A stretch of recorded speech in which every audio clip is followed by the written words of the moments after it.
श्रीगौरी वक्त्रपद्मार्का श्रीविघ्नेशा गजानना उत्तिष्ठ सुरसम्पूज्या त्रैलोक्यं पालनं कुरु। श्रीगौरी वक्त्रपद्मार्का श्रीविघ्नेशा गजानना उत्तिष्ठ सुरसम्पूज्या त्रैलोक्यं पालनं कुरु।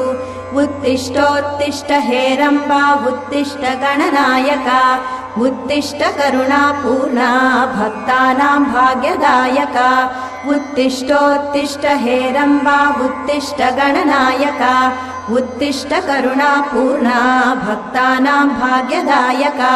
श्रीयाकुवाहन शिवात्मज दिव्यगात्रा श्रीभिन्नदन्तधनुजान्तक सूक्ष्मनेत्रा सर्वार्ति दुःखशमना फणिराजसूत्रा देवा गणेश्वर विभो तव सुप्रभातम्।